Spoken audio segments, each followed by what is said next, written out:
Have you ever wondered, what exactly does the President of India do? It's an intriguing question, isn't it? In the grand scheme of the Indian Constitution, the President plays a role that's both significant and multifaceted. As the ceremonial head of the state, the President of India serves as the first citizen of the country. This title is far from a mere formality. It carries weight, symbolizing the unity, integrity, and solidarity of the nation.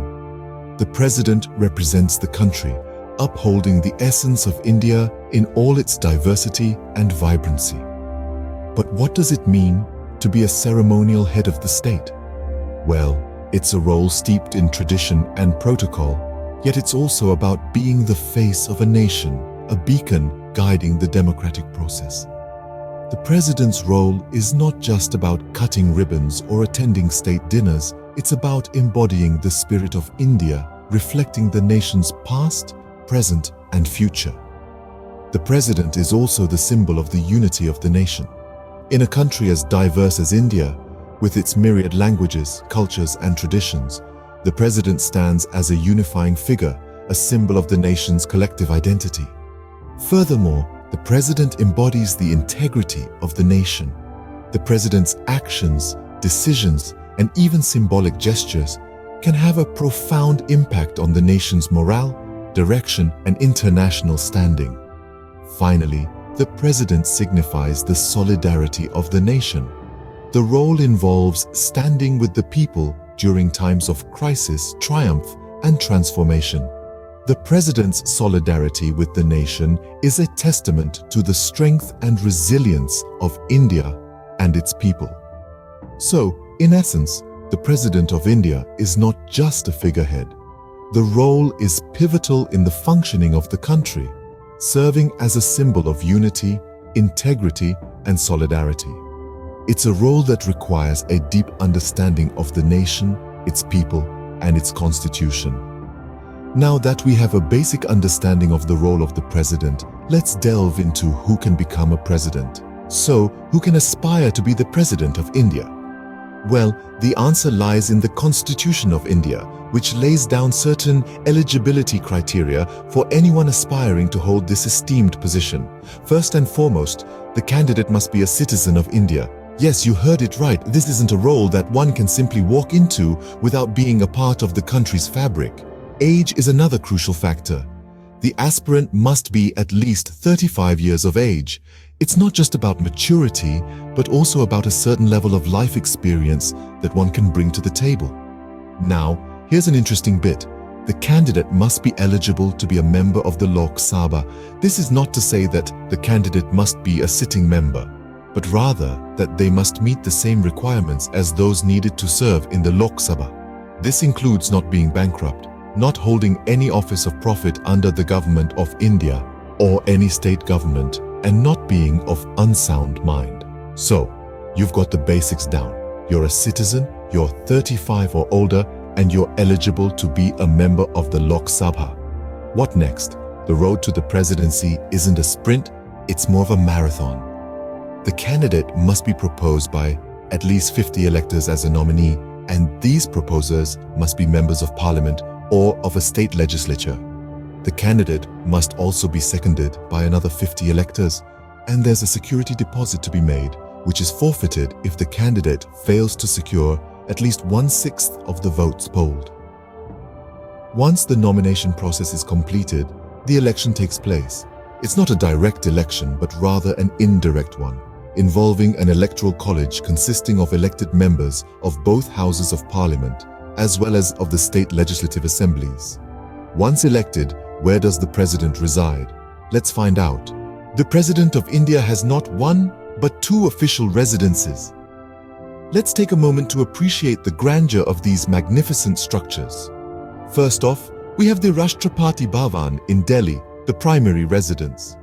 This palatial building, with its whopping 340 rooms, is a splendid symbol of Indian democracy.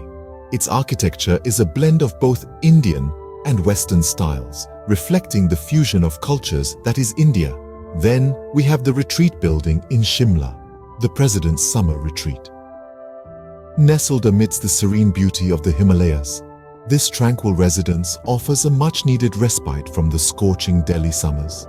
Its Victorian-style architecture is a nod to India's colonial past. Both these buildings are not just residences, but also hold immense historical significance.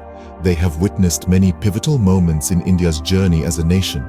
So they stand as silent yet eloquent witnesses to the evolution of Indian democracy. From residences, let's move to responsibilities. What are the responsibilities of the President of India? A question that brings us to the heart of the matter. The Indian President shoulders a wide array of duties that are pivotal to the functioning of the world's largest democracy. The President is the ceremonial head of state, representing the unity, integrity, and continuity of the nation. But the role goes beyond ceremonial duties. The President of India is also the constitutional head of the executive, legislature, and judiciary of India, symbolizing the legal authority of the state. One of the most significant responsibilities of the President is serving as the Commander-in-Chief of the Indian Armed Forces. This role involves ensuring the nation's security and sovereignty. The President also has the power to declare war or peace, although such decisions are made in consultation with the Prime Minister and the Cabinet. The President of India also plays a crucial role in the legislative domain. They summon and prorogue the two houses of Parliament and dissolve the Lok Sabha, the lower house. The President also has the power to address the Parliament at the start of its first session after each general election, outlining the government's forthcoming agenda. A lesser-known yet substantial power of the President is the ability to grant pardons. This power is exercised to correct judicial error and to show mercy in cases where the judiciary may have failed to deliver justice. Finally, the President is the guardian of the Constitution. They ensure that the constitutional provisions are upheld and that the governance of the nation adheres to the principles of justice, liberty, equality, and fraternity. The office of the President of India is not merely symbolic. It is a role filled with great responsibility, and the person who occupies this office must be of utmost integrity, embodying the values of the Indian Constitution. Now let's look at some unique achievements of Indian presidents. Indian presidents have not just fulfilled their responsibilities, but have also achieved unique feats. Let's dive into some of these remarkable accomplishments. Dr. APJ Abdul Kalam, the 11th President of India, was not only a man of science, but also an inspiring leader. Before his tenure as president, he was instrumental in developing India's missile and nuclear weapons programs, earning him the moniker Missile Man of India. His contributions to science and society have left an indelible mark on the nation and the world. Then we have Pratibha Patil, a beacon of women empowerment. She shattered the glass ceiling by becoming the first woman president of India in the year 2007. Her presidency was a significant milestone, marking a new chapter in the history of Indian leadership. And who could forget President V.V. Giri? He was the only person to have been elected as an independent candidate in the history of the Indian presidency. His victory showed that an individual, without the backing of a political party, could rise to the highest office of the nation. These are just a few examples of the unique achievements of Indian presidents. Each one, in their own way, has left a lasting legacy that continues to inspire generations. And now, for some fun, let's explore the funniest speeches by Indian presidents. Even presidents have their light-hearted moments. As we delve into the annals of history, we find our leaders have often used humor to lighten the mood, even amidst serious national affairs. Indian presidents, being no exception, have imparted wisdom wrapped in wit, leaving their audiences both enlightened and entertained. We begin with Dr. APJ Abdul Kalam, known for his humility and humor. Once during a gathering he quipped, "I'm not a handsome guy, but I can give my hand to someone who needs help." He often used self-deprecating humor to convey profound messages, reminding us that a little laughter can go a long way in leadership. Next, we have Pranab Mukherjee, a man of great intellect and wit.